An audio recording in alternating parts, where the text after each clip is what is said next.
Olá, gente, tudo bem? Bom, hoje eu vou falar um pouquinho com vocês sobre a obra As Viagens de Gulliver, né? Publicada em 1726 pelo autor Jonathan Swift. Quando a gente fala de As Viagens de Gulliver, automaticamente a gente já lembra, né? Dos desenhos animados, da historinha infantil, daquele filme que marcou a infância, né? De várias pessoas, inclusive a minha. E daquela famosa cena, né, de um gigante deitado, né, na beira-mar,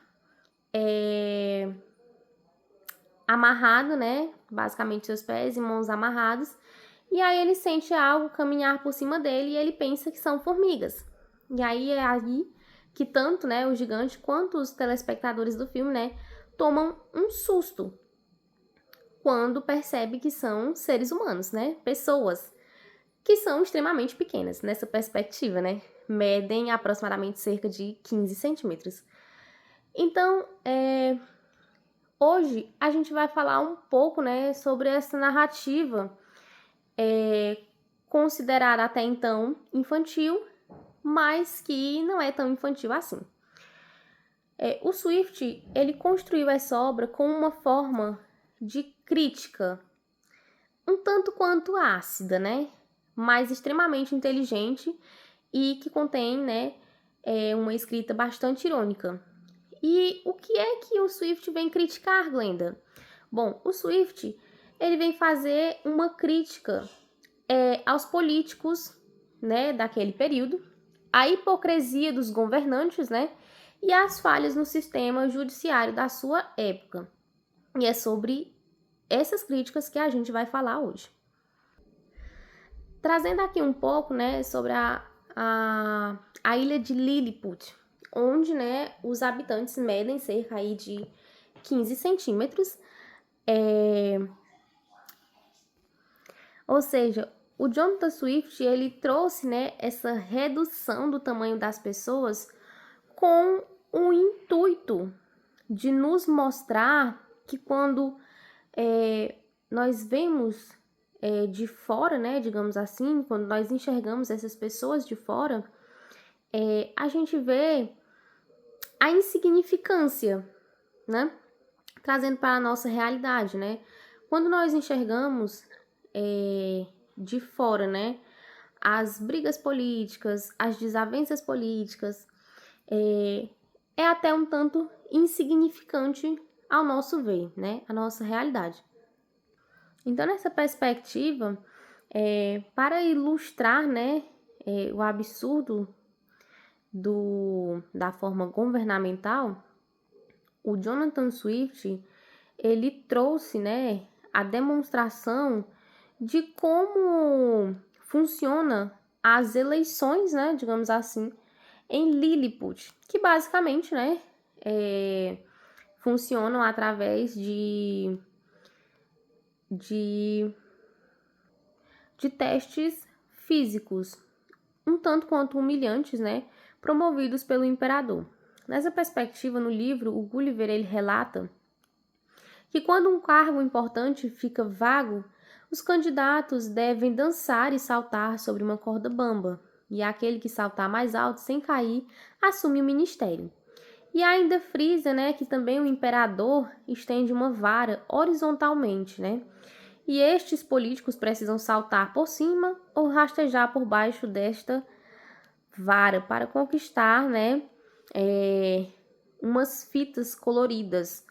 E, né, quanto mais fitas você conseguir acumular, né, maior é a sua pontuação nesta empreitada, né, atrás de um cargo político.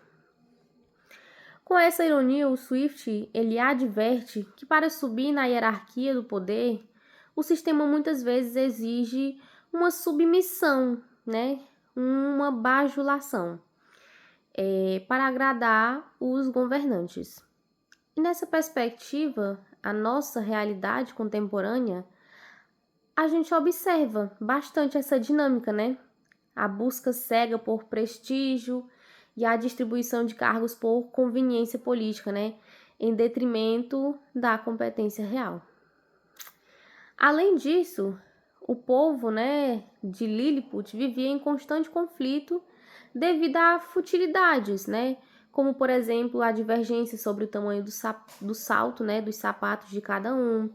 E também uma das coisas que me chamou a atenção foi a guerra por causa da casca de um ovo. Suponhamos, eu quero que você descasque o ovo começando pela parte mais larga.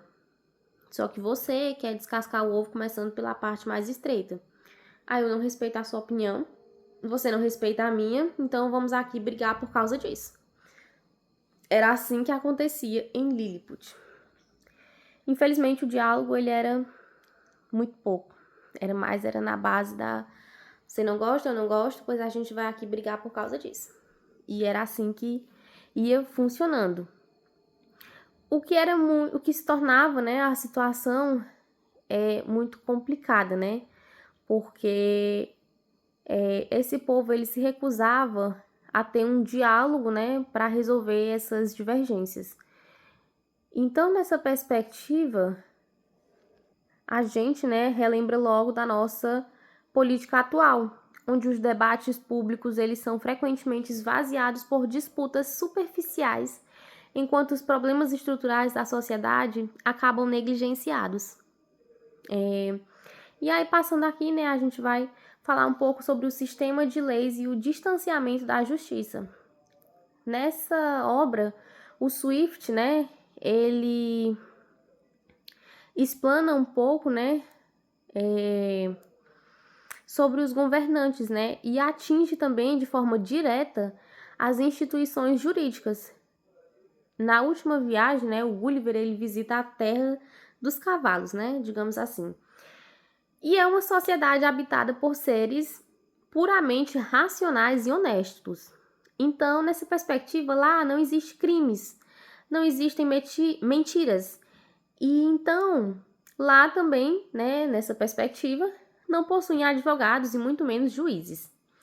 Então, quando Gulliver tenta explicar, né, como a civilização dele funciona, né, lá no meio da sociedade dos cavalos, ele causa um espanto, né, um horror, digamos assim, porque ele afirma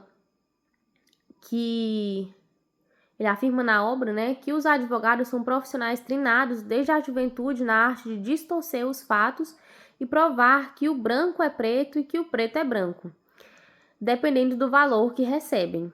E ele também critica o apego cego, né, à jurisprudência, apontando para os juízes que tendem a repetir, né, erros e injustiças do passado, simplesmente porque tais decisões foram registradas sob o nome de precedentes. Essa crítica, ela nos remete diretamente a problemas que enfrentamos na nossa atualidade. O excesso de burocracia e o uso do chamado juridiquês, né, entre aspas, quando o sistema adota uma linguagem excessivamente técnica e hermética, ela atua como uma barreira de exclusão social, impedindo que o cidadão comum compreenda seus próprios direitos. Adicionalmente, o formalismo técnico exacerbado e a lentidão processual fazem com que as regras da papelada importem mais do que o bom senso, distanciando a lei da verdadeira justiça social. Então, nessa perspectiva, né, o autor, né, ele vem nos trazer uma grande lição dentro da obra As Viagens de Gulliver. Ou seja, que não basta termos leis exemplares escritas no papel ou estruturas governamentais modernas, se os indivíduos que operam, né, todas essas instâncias, forem movidos pelo egoísmo e pela vaidade. Porque, Glenda, o problema central não reside nas instituições em si, mas sim nas condutas e na ética humana. Ou seja, durante todas as viagens de Gulliver, a gente vai presenciar vários tipos de sociedade. Neste vídeo, eu só citei 2. Mas durante todas as viagens, o Gulliver ele vai ver vários tipos de sociedade, vários tipos de organizações, vários tipos de políticas. E nessa perspectiva, ele vai fazer muitas comparações dessas organizações, dessas sociedades, com a sociedade da qual ele vivia, que era a sociedade inglesa. Então, a gente pode frisar que o tempo, ele pode ter passado, né? Ou como até mesmo nas viagens de Gulliver, o local, digamos assim, pode ter mudado, né? A tecnologia avançou daquele período para o período atual, né? Trazendo para a nossa atualidade. Mas o comportamento oportunista, infelizmente, ele atravessa muitas gerações. Então, realizar a leitura desse clássico hoje é um convite para que a gente possa refletir sobre o nosso papel na construção de uma sociedade genuinamente justa, transparente e até mesmo, né, igualitária. Então, assim, eu espero que vocês possam ter compreendido um pouco, né, das críticas que o Swift quis fazer, né, ao escrever essa obra, né, As Viagens de Gulliver.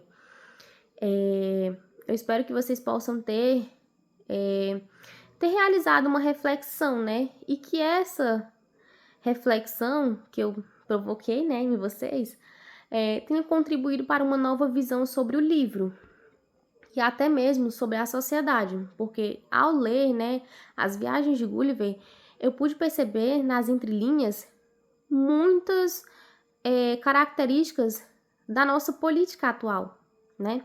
Muitas características dos direitos, né, da sociedade, muitas características da injustiça, inclusive, né, de quanto o povo, né, de quanto as pessoas sociais da sociedade ainda são injustiçadas e que muitas vezes elas se tornam injustiçadas pela falta do acesso a informações.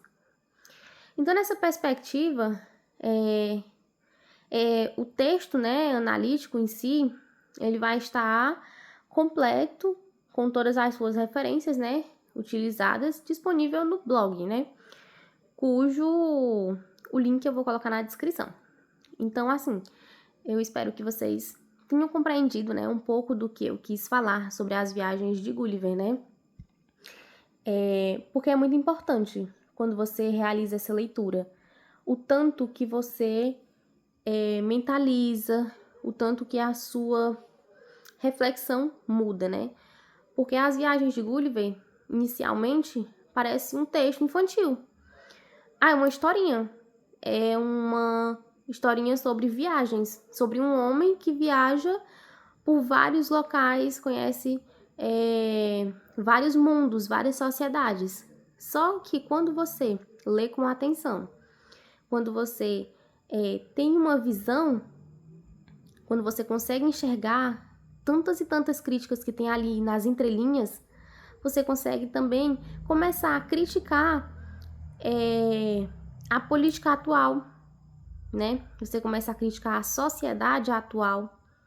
Então, é muito interessante como tudo aquilo que o Swift escreveu, né, em 1726, ainda se torna tão presente na nossa atualidade, que é 2026. É incrível como muitas críticas que ele fez, né, aos governantes daquele período, ainda se tornam tão atuais, trazendo para os governantes do nosso período. Então, eu espero que vocês possam, né, ler essa obra, né? Espero que vocês possam também fazer as suas análises, as suas críticas sobre a obra, sobre a sociedade, tanto daquele período quanto a sociedade atual. E eu espero também que vocês possam ler essa obra também no intuito de aprimoramento, né? Para que vocês possam se aprimorar, aprender com os erros dos outros e não, né, praticar esses mesmos erros.